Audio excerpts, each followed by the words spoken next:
Hi, Kurt Repenchek with National Parks Traveler. You know, earlier this spring, I had a great opportunity to go down to Everglades National Park in Florida. And for the past, 30 years, I've been based in the West, first in Wyoming, and then more recently in Utah in the Southwest. And to go from such a dry, arid climate down to Everglades, where the humidity, you wake up to the humidity, you endure it throughout the day, and then you go to sleep with it at night. Totally different atmosphere. My skin loved it. I'm not sure I did so much because of the heat on top of the humidity. But one of the unique opportunities I had was to go on a sluice log in Everglades National Park. And, you know, across the national park system, there are so many great opportunities to get out with rangers or take part in education programs. And in Everglades National Park, it was a sluice log.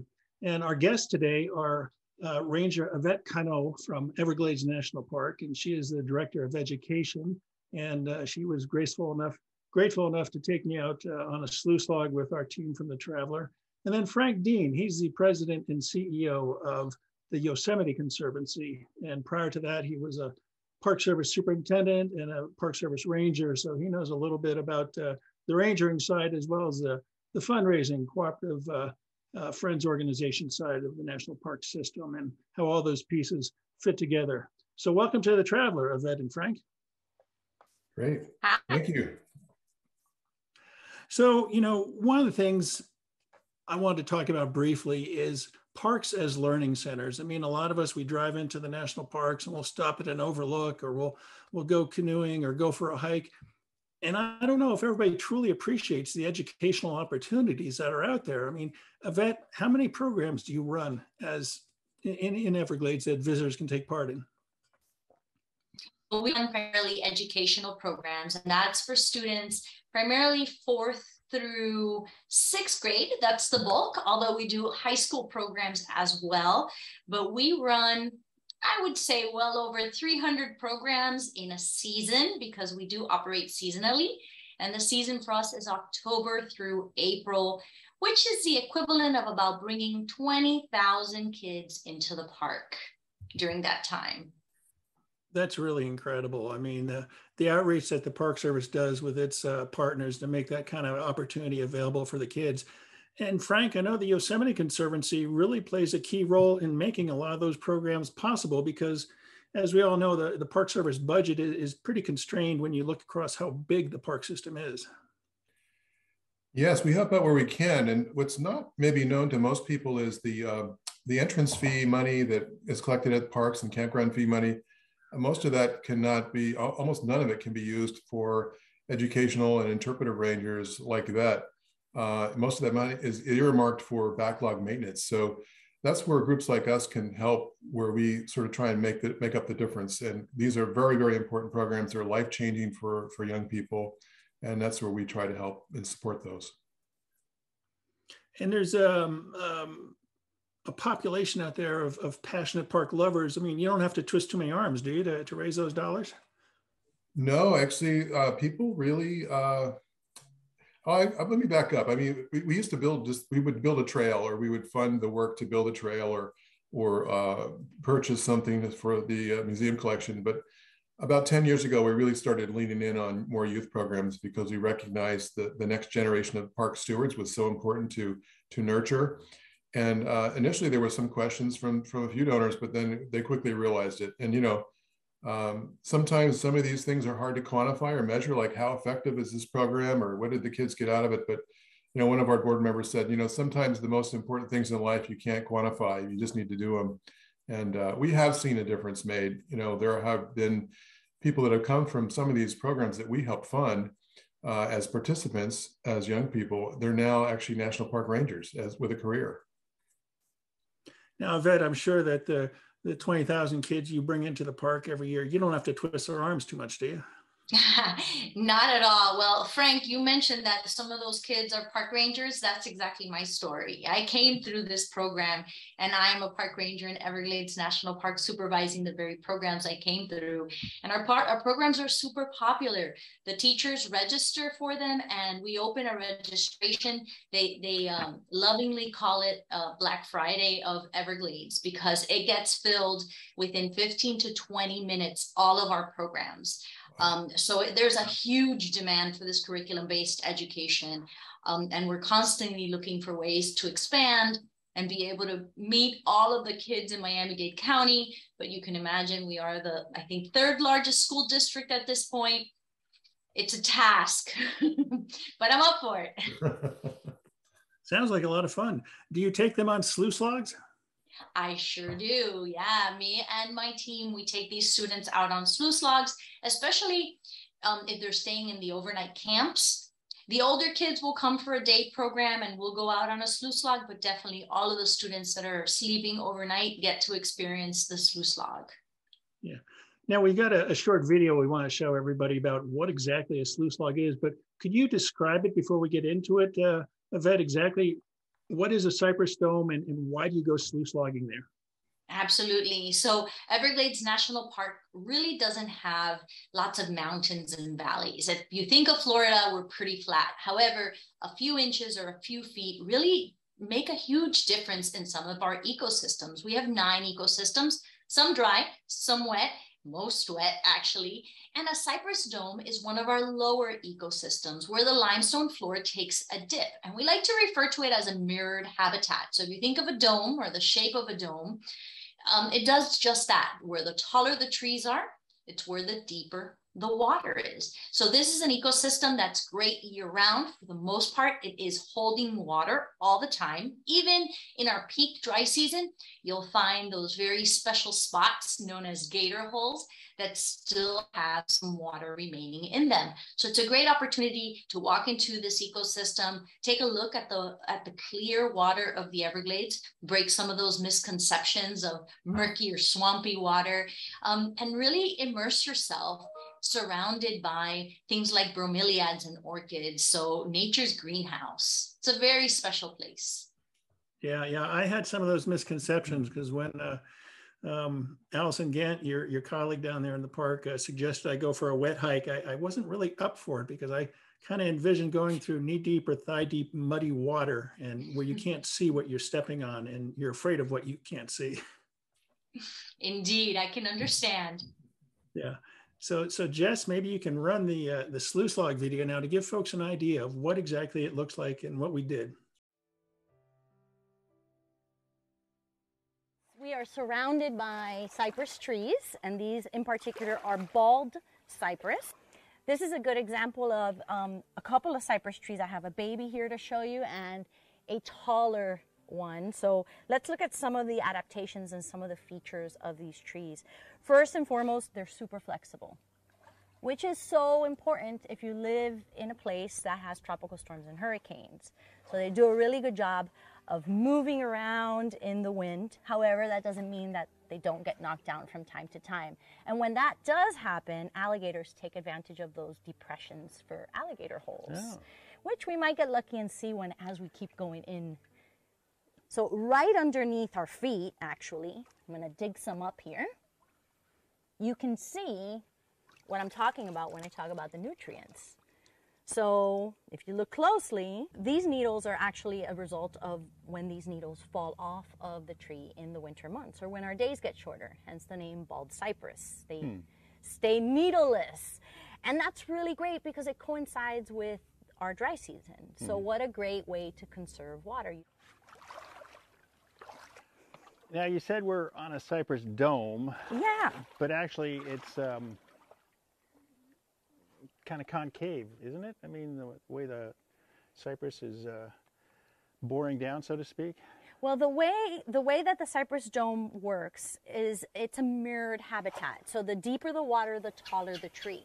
So if you stand outside of a cypress dome and look upon it, it has that dome appearance. Yeah, there's a good amount of water vegetation, lemon bacopa. There's a couple of different grasses. You'll find sawgrass in here if it's a sunny enough spot. You'll even find some palm trees growing in this water. But this is a river. It's moving water, and this clean water is essential, right? Everglades National Park was the first national park to be set aside for life. Or if you are a tourist and visiting South Florida, you turn the faucet on, you're drinking the water or taking a shower with the water that an alligator swam in. We're getting closer to the gator hole, but before we do, you actually have a carnivore right at your legs. This is a bladderwort. Oh, okay. So it is a floating plant. And actually, if you look closely, it has tiny bladders. Yeah. So it'll float around, perfectly adapted to an ecosystem of that wet, dry of the seasonalities, because it just follows the water. And eating all kinds of unsuspecting insects. As hurricanes move through here, and we noticed that area that seemed deeper, that's probably where this cypress tree came from. Cleared them out. Yep, ripping up a piece of limestone. And that's a great place for alligators to move into, creating an alligator hole. So they'll take advantage of some of that soft muck in there, move it around with their tail, get it out of the way, create a swimming pool. They are the engineers of the Everglades. Not to mention the fact that all life depends on these gator holes. Yeah. Yeah. So peak dry season, there's no water except in the gator hole. If you're a fish or a turtle, a deer, a panther, a bear, you need water. Now, there's only one price to pay, though, right? Yeah. That landlord will collect rent about once a week. That was a great experience. And for anybody who wants to see the entire video, it is on National Parks Traveler, attached to a feature that contributing writer Kim O'Connell wrote about that sluice log. And it was quite the experience. And I was kind of upset that we didn't find that gator of that. Yeah, it was, out maybe shopping, looking for a new outfit perhaps, or maybe a meal. Well, hopefully it wasn't turning into a pair of boots. But I'm curious, how close have you come to alligators on some of your slogs?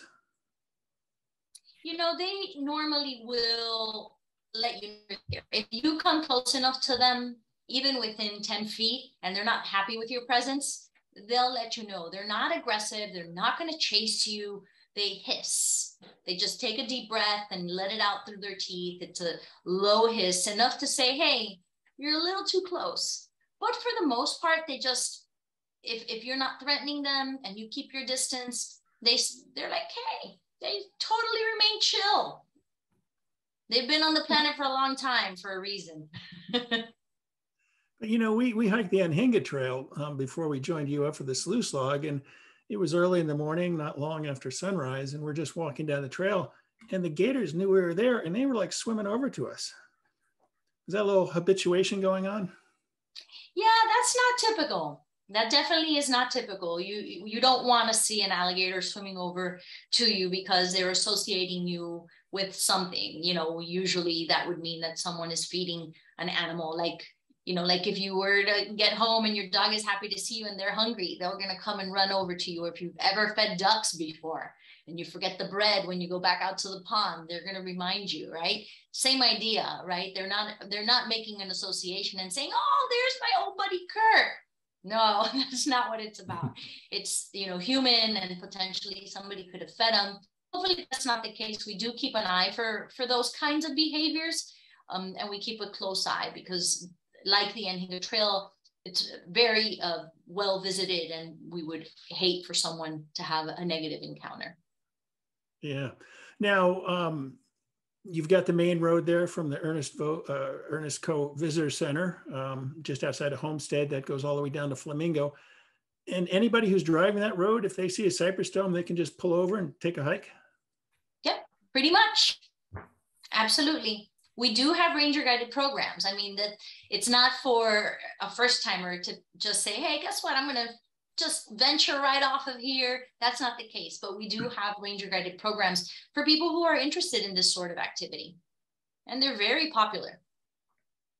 Yeah, I can imagine. And obviously it's great, especially for somebody from the Southwest, to have a ranger along to explain the do's and the don'ts and what is really out there. I mean, we heard quite a bit of wildlife, and there was some croaking going on. And I think you said it was a pig frog.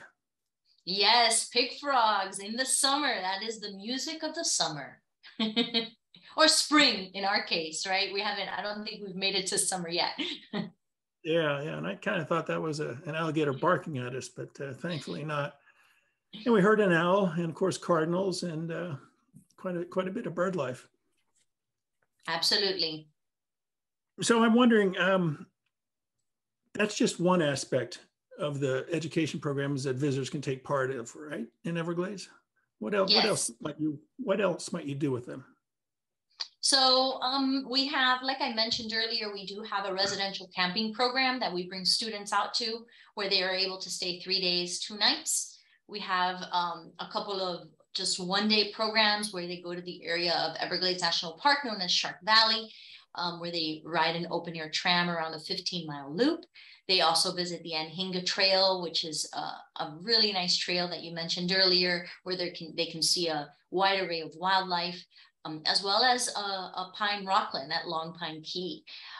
We also have the Nike Missile Base. That is a high school curriculum program that features amazing relics of the Cold War and the Cuban Missile Crisis, and great social studies connection for our high school students with immigration as well. So we have a wide array of programs, and most recently we have the virtual component where we can visit all and every habitat in an hour's time, because we don't have to move the students. It's not ideal because we want the kids in the park. We want their feet wet. We want them having fun, but you know, it is a really nice tool like we're experiencing today, where it shows a window or a glimpse into the Everglades. Yeah, yeah. Now you go across the country to California and Yosemite. What type of programs do you help the park put on, Frank? Well, we have several programs that we work with. The one that most people would be familiar, it's across the country really, is the Junior Ranger Program. As I mentioned, since the interpretive and rangers are not able to be covered as far as their costs by some of the park income, like from the entrance stations, we actually hire the seasonal rangers. We provide the park the money to hire them. And that one of their main duties is to do the Junior Ranger Program. So that's been a really nice partnership for us. That's where we reach the most people through that program, because, you know, we have a nice new junior ranger guide and a sort of booklet that you have to fill out to complete the task. But it's that's not like something you need to sign up in advance for. You can just come to the park and enjoy.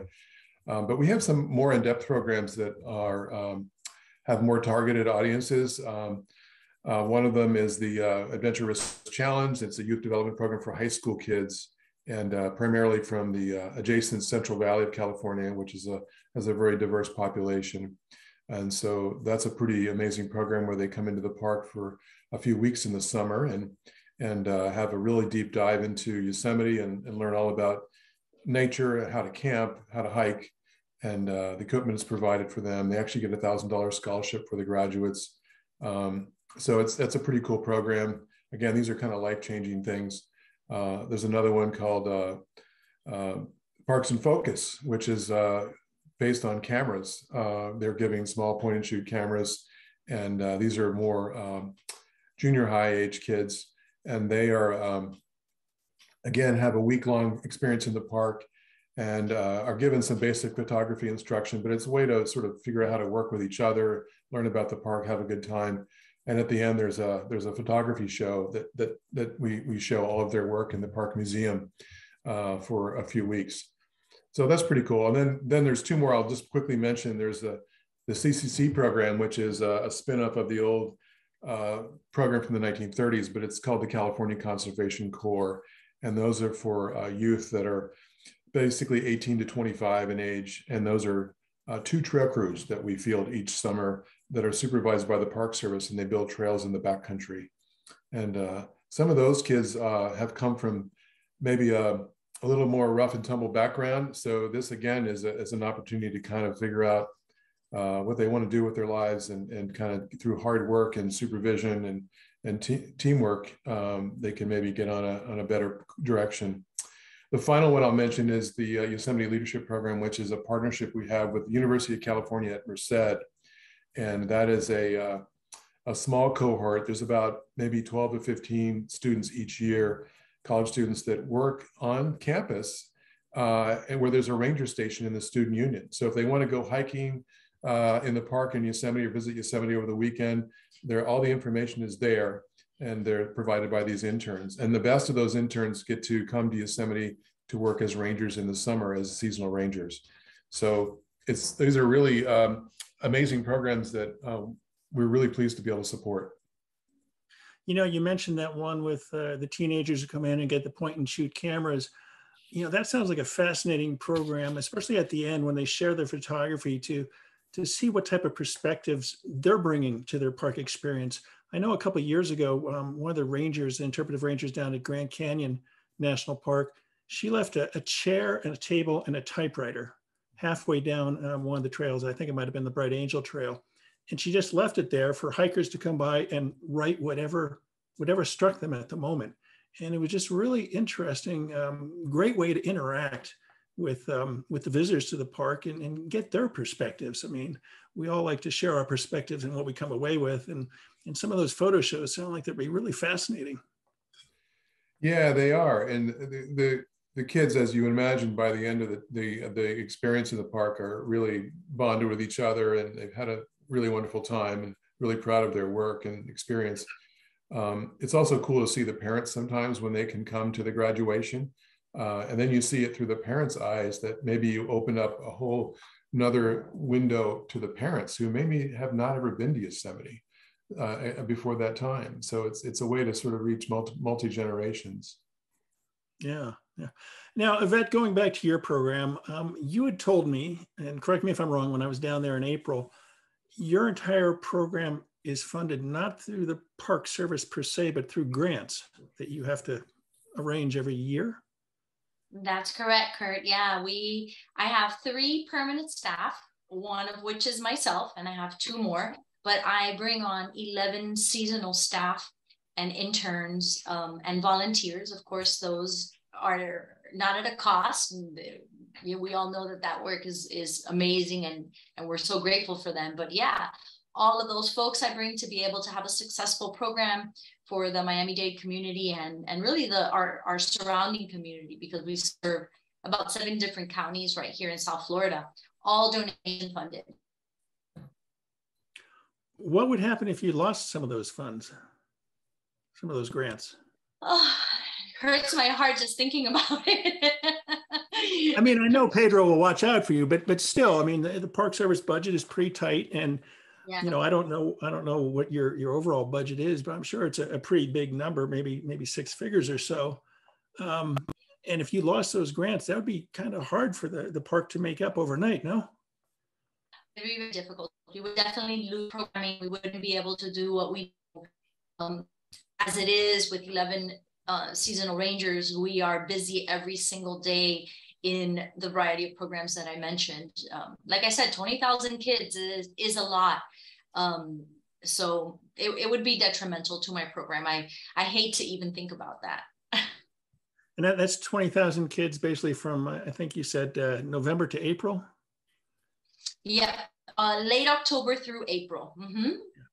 Is that 20,000 kids on the ground in the park, or some of those via the virtual programs? Nope, that's not counting virtual programs. Virtual programs we're doing this past season where we went back into in person, we did about 30 to 35,000 kids virtually. On top of the 20,000 on the park? Correct. I'm not that good at math, but I'd hate to think what that breaks down to 20,000. How many per trip you have or per day you have? Yeah, it varies. I mean, so we have our programs that some of them are as large as an entire school bus. So you're looking at about 60 students with 6 adults. And then some of like our camping programs are 26 students with up to 8 adults. So it varies. And we have special programs that will come with 8 or 10, and we have some special programs that'll come with 100. So it varies. Yeah. Now, Frank, as I mentioned earlier, you've worked for the Park Service as a superintendent, as a ranger, and now you're on the philanthropic side with Yosemite Conservancy. Is Yvette's situation unusual, or is that the way things are operating across the park in terms of education and interpretation of the park visitor? Yeah, I think it's actually a fairly typical story that we hear, where a lot of the budget for the Park Service goes into kind of keeping the lights on and the maintenance of the parks going. So it's and the law enforcement or the ranger side. So it's challenging to do. In some ways, it kind of mirrors society, right? I mean, the schools seem to be underfunded compared to, say, other parts of a city budget. So it's not unusual, but fortunately, there are organizations like us and cooperating associations and partners in parks that primarily were established to supplement or augment the park's budget for education. Actually, I'll just put in a quick plug. We're going to have our 100th year next year as a partner to the Park Service. We're the first nonprofit in a national park, and we were created to fundraise to build the first museum in Yosemite, which was what they called visitor centers back then. So that was why, we were established, because Stephen Mather, the first director of the Park Service, said, I know I'm not going to get enough federal money to build this visitor center or museum. I need some other people to help. So that was sort of what started this. And there was the Yosemite Field School after that, where naturalists and rangers were provided to and hired to educate the public about what they're going to see when they visit the park.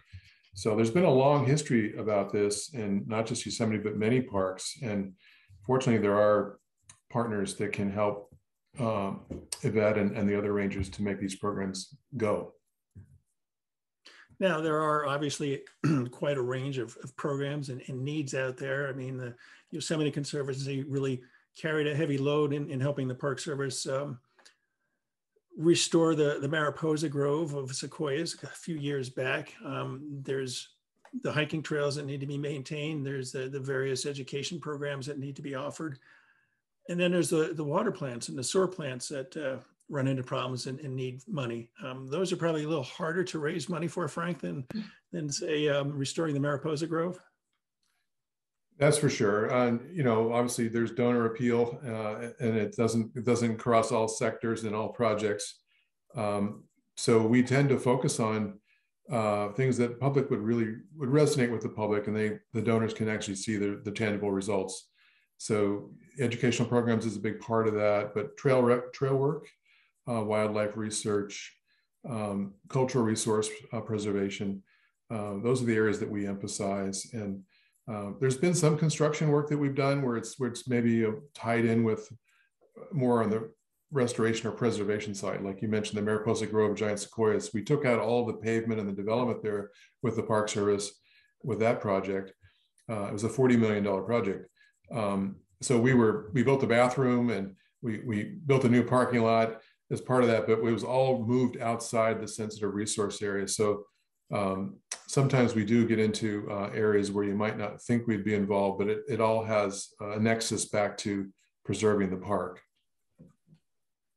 And it really sounds fascinating, because as you mentioned, you're really all over the board in the park in different areas of running and operating a national park. I know I just got a copy of your magazine, and there was some GPS work you guys are doing or funding with wildlife out there. What can you tell us about that?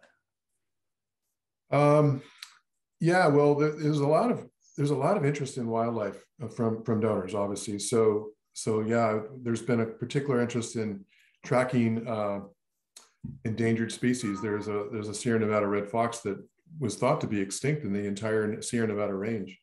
But a few years ago, one was seen near Lake Tahoe, north of Yosemite. And so the Park Service asked us if we could help with some research to make sure maybe they're out there. So by funding some things, we funded some biologists in the summer and in the winter to track these foxes that actually exist right on the crest of the Sierra. So it's like 12,000 feet is where they hang out. So it was kind of a funny story. We actually had remote cameras that were put on tree trunks, and every time it snowed, the rangers and the biologists had to go out and raise these cameras above the snow level so they wouldn't get covered by the snow. And then when the spring came, they had to keep lowering so they would miss seeing the animal. But the good news is that so this required hiking or skiing rather into the backcountry for 10 miles. But the good news is they found 3 Sierra Nevada fox sightings, and they got them on camera. The next year we came back with the park and funded some scat dogs, and they were able to find the scat of these foxes and mountain lions, and they were able to track it down through analysis right to specific individual DNA, so they could determine how many individuals were actually out there. So it's amazing what the technology can do now. And of course, we've been tracking bears for the park for many, many years with the more sophisticated bear collars that drop off on a young cub as the cub becomes a year old and the collar, he outgrows the collar. The collar drops off automatically and sends out a signal, and the biologist goes and collects the collar for reuse. So it's pretty amazing what goes on out there, and people love hearing these stories and knowing that they're able to make a difference. I bet, it kind of goes back to what I was saying earlier about, national parks are truly learning centers, and not just for the visitors to come in and learn something new about nature out there, but for the research scientists who come into the parks to study wildlife patterns, or to study geology, or to study vegetation. Unfortunately, they're also studying invasive species, which are showing up more and more. And I'm sure Yvette knows a little bit about invasive species in Everglades, more than she wants to know, I bet. Indeed, indeed. We have our fair share. Yeah, I think more than your fair share, but you're making good progress on them. I was happy to see that. Now, are you responsible for getting the funding, Yvette, or do you have somebody in admin headquarters who worries about lining up grants for your programs? Actually, I am responsible for working on the grants, but I can't take the credit alone. Like Frank supports Yosemite and their efforts. I have the Alliance for South Florida National Parks, and that is our philanthropic partner. It's our partner for all 4 South Florida National Parks, and they really do a heavy load to support programs like mine, education programs in all 4 South Florida National Parks. But they also, like Frank mentioned, have a wide array, things like shark research and turtle nesting and beach cleanups and invasive species and all the research and supporting law enforcement, filling those gaps. It sounds, what Frank was sharing sounds like the very same story that we share in our park, is filling the gaps and being able to support so that we can do the work that we do. Yeah. Now, when we signed on with you, you said it was raining hard there. Yeah, a nice thunderstorm coming by. And I think Alex, which is now a tropical storm, passed over Everglades National Park and left a little water for you. Ooh, a whole lot. And the mosquitoes came with them. Is the summer the peak season for sluice logs because of the moisture? No, the most pleasant time of the year to go is in the winter time. So anytime from our first cold front that we consider cold, okay, don't laugh at me, around October, when the temperature drops a little bit and the humidity disappears and it gets lovely, to usually, let's say again, November through April is really nice. And in April, sometimes we get lucky. We get a few late cold fronts coming through, and it's still pleasant as long as that humidity is knocked back. And you'd be surprised, some summers we have no mosquitoes. It's a misconception. It's not year after year. It just is, I guess, the luck of the draw. I guess I would be surprised, but anyway. So if somebody wanted to come down, how often during the week do you offer these sluice log opportunities? Yeah, so our ranger-led programs for the general public, it depends. We've been coming off this pandemic. We're coming off of a few years of not normal scheduling. So usually we offer them several times a week. In peak season, I would even say once every day, just for the general public, right? Not the education programs through myself. So they are available for folks pretty regularly. Usually they are by reservation. So they would have to call and make a reservation, of course, at no cost, and just reserve their spot so that there aren't too many people participating, because they are pretty popular. Yeah, I bet. Is it too early to make a reservation for November? Yes, it is too early. Give it another couple months. I know that I will tell you, Kurt, that there are some that happen in the summer, and the summer just brings a very different experience, right? When you were there, the bromeliads were just starting to bloom at the beginning of spring, right? There are some things that happen that don't happen in the winter months. You see that beautiful kaleidoscope of blooming plants, of those tropical plants within this ecosystem that otherwise you wouldn't be able to see. So if you can bear a little bit of the heat, then maybe, get yourself a mosquito jacket. It's not that bad. And I was surprised that, you just go in with your sneakers. You don't have to wear any special footwear. Yeah, just as long as you have something sturdy to protect your ankles, right? So tight sneakers, nothing like no water shoes, nothing that like boots. People like to think that they can go in boots and the boots will fill up with water and then you'll have a very different adventure. So nothing like that. Sneakers, tight sneakers, and then they wash perfectly fine. Yeah, and I was surprised, as I mentioned earlier, I was kind of leery. I thought it'd be a muddy trek, but you're walking on a limestone foundation out there, and so the footing is really pretty good. I mean, where you on the video picked up some of the needles, the detritus that had settled down in the water. Of course, it was a little murky there because we were kicking around and stirring it up. But in general, I mean, the water is pretty darn clear, and you can see the water plants that are growing out there. You can see your feet at times, and again, you had that nice firm footing on the limestone bedding. Yep.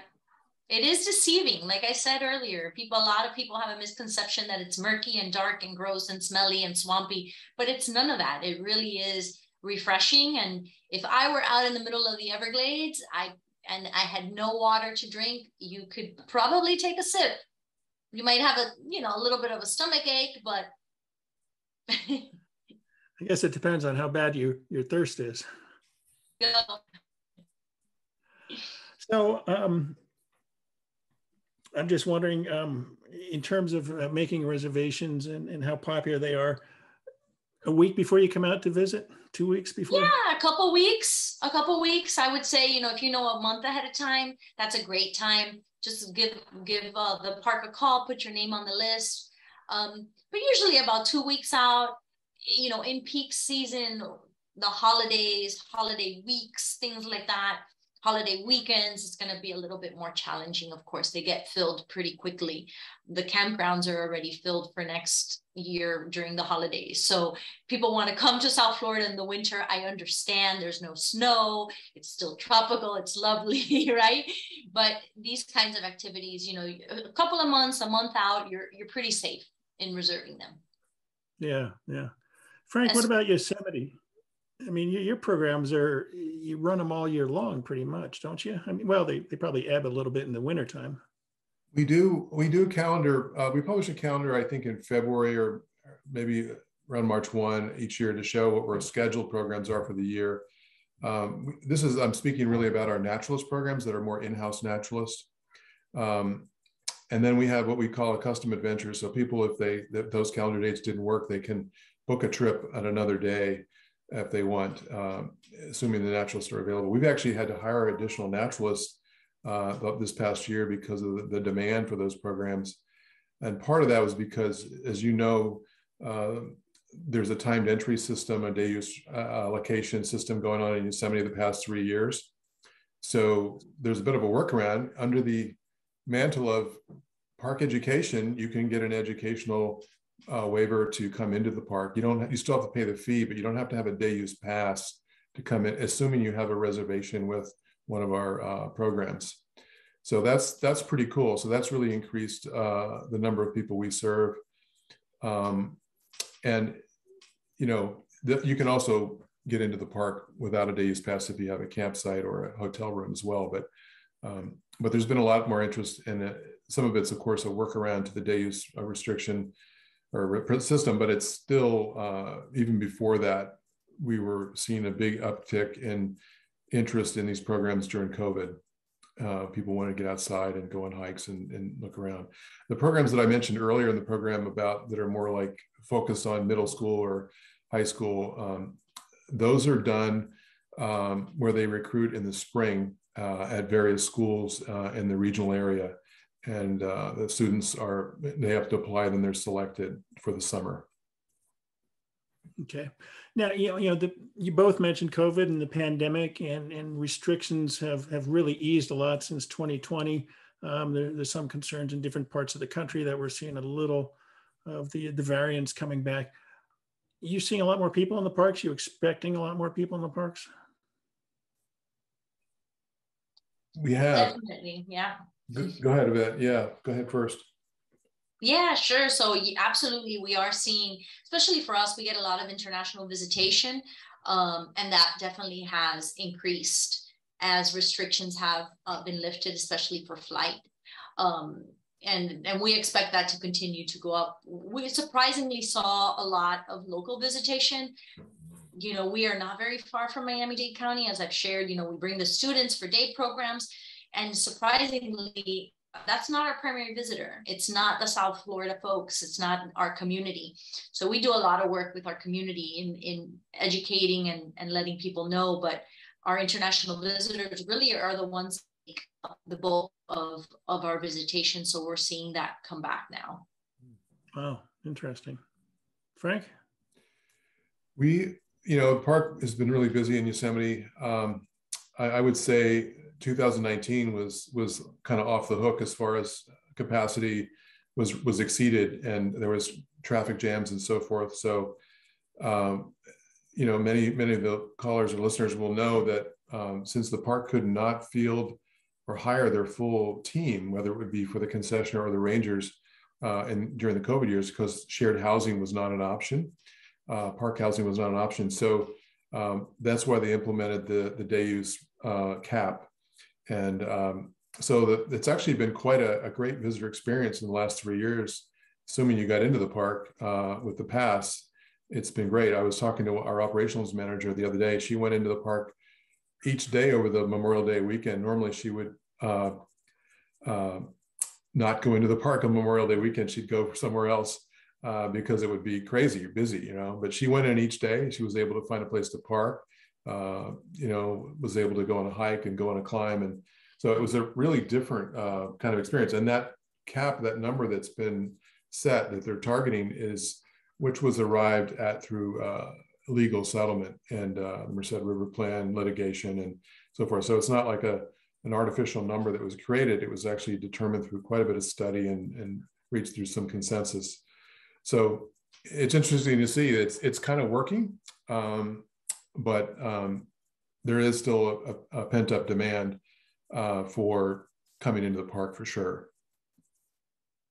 I wonder how gas prices are affecting that too.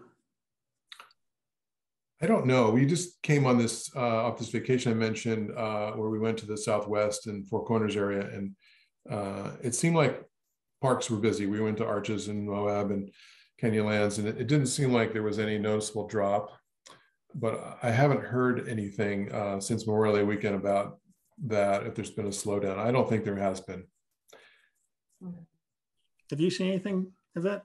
No, it's hard to say because the increase, has been slow, and for us coming off of the season, it wasn't in peak season, right? So there has been this slow increase in gas prices, where now we're, really seeing high prices. So, but still, I would say, just being a South Floridian myself, the traffic is still there. You see the people that are not from here driving and visiting. So it's hard to say. Yeah, I know. Listening to NPR this morning, I think they said that gasoline prices across the country have risen by 25 cents a gallon in the past week. I know I filled up today, and it takes a lot more to fill up a Subaru than it used to. Mm-hmm. Yeah. Now, I wondered, both you guys, you rely heavily on philanthropic dollars to operate your programs. Obviously, Frank, people can give to the Yosemite Conservancy, which takes its money and sits down with the park and figures out where best that money can go. Yvette, how can people give to your program? Should they give to the Alliance? Can they send a check to you? Yep, the Alliance for South Florida National Parks.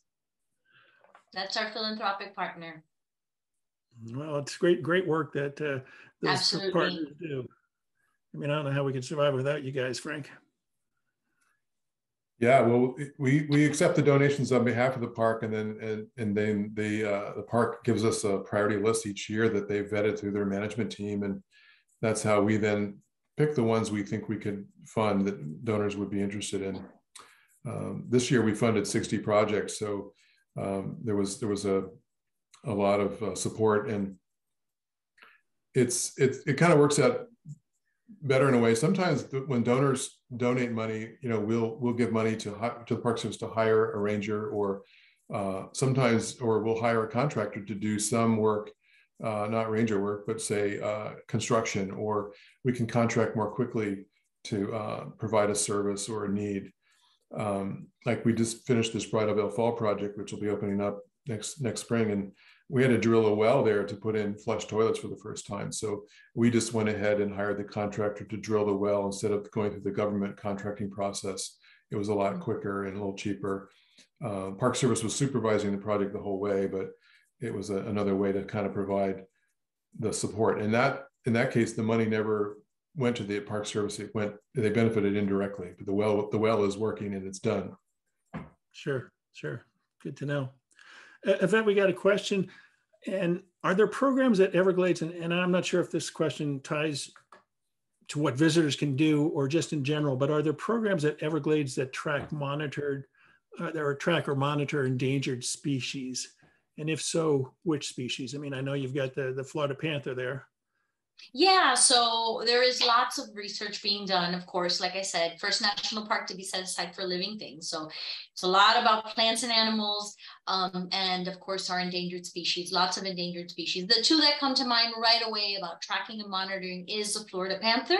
There is lots of work being done with the Florida panther, not only currently, but going back historically when there was numbers were so low that they had to introduce the Texas cougar to increase the health and the numbers of the Florida panther. And then more recently with some feline disease that is being seen in some of these Florida panthers. So there's lots of research there as well. The numbers are somewhere in the neighborhood of about 200. I don't have the most recent, but that's generally where we're capped at. These cats love their space and they need their space. So seeing how many people live in South Florida, we are, with the space they have between Everglades, Big Cypress, Waxahachie Strand, those areas of South Florida, that's really where you're going to see our cats. And then the Cape Sable seaside sparrow, which is a tiny bird that needs precisely the right conditions to live and nest. Not too much water, not too little water, the right amount of grasses, the right time of year. So it's really picky, and it only exists, it is endemic to Everglades National Park, and tons of monitoring around the Cape Sable seaside sparrow as well. There's others, but those are the two big ones that definitely come to mind. So are there citizen science type programs that visitors can get involved with to contribute to the science while also learning about things? Yeah, so we're trying to build our citizen science program through our education program. Some of what we're doing already is we take students out in the Florida Bay and we're monitoring for the health of the seagrass, which is food for manatees and our turtles, as well as an array of other species out there in the Florida Bay, and seeing how much seagrass coverage there are in certain areas. And that's really important because the bay is getting hotter. We need that freshwater pulse from Everglades National Park to contribute to the lower salinity in the bay, making it a healthier bay, making it more tolerable for all of the baby critters that start their life off in the mangrove estuary. So that's just one example. We're trying to build some citizen science around water quality, which is a big deal. We have zero nutrients in our system in Everglades National Park, but we're surrounded by, again, tons of people, tons of borrow pits, lakes and canals that feed into Everglades National Park that are in people's backyards. So, fertilizers, runoff water, an array of different things contribute to that. So trying to build up something having to do with water quality. The problem with citizen science in Everglades, some of these places are really hard to get to. They're just not right off the road. So building up some of that is definitely on my to-do list. I really love to involve the public and they can see the work that's being done and they can contribute to it. Of course, like bird counts and things like that happen all over the world. That's some of the citizen science that's a lot of fun. Yeah. Frank, does the Conservancy run citizen science programs, or are they strictly the Park Service's purview? They're mostly done by the Park Service, although I know when we helped reintroduce red-legged frogs to Yosemite Valley 2 years ago for the first time since the 1940s, we did kind of sync it up with schools to let kids release the frogs into the Merced River system. So sometimes there's opportunities like that but I don't know. We're not actually directly funding any citizen science programs at the park right now, but I believe there are some ongoing with the NPS. Okay, so again, if you want to help support either one of these parks and their programs, you can send your dollars to the Alliance for South Florida's National Parks. Is that it, Yvette? Yeah, we're kind of, I don't know if that thunderstorm is moving through. And Frank, of course, people can send money directly to the Yosemite Conservancy and either just to whatever program is most needed, or they can specify a specific program that they'd like to support with their dollars. That's right. Yosemite.org is our website, and we're happy to help and answer any questions people might have about the programs or about Yosemite in general. Yep, and I think I'm back, Kurt. Yes, you were correct. The Alliance for South Florida National Parks. And is it the same thing that people can either just, you know, here's $50, spend it the best way possible, or we want our money to go to our the education program at Everglades? Correct. Absolutely. Okay, good to know. Good to know. Well, Yvette and Frank, it's been great having you guys here today. And Yvette, I'm going to have to get back down there with my family to do some more sluice logging. And Frank, I think you should take it up too. It's quite an experience out there. Yeah, I'd like to do that. And it's been a while since I've been to the Everglades, but it was a beautiful visit I had many years ago in February, and I was blown away at the bird life. So thanks for what you're doing, Yvette. Oh, my pleasure. And thank you, Frank. Kurt, thank you so much for the invitation. Such a pleasure to speak with you guys. And definitely an open invitation to Everglades National Park. Come to South Florida in our quote unquote winter months. Great.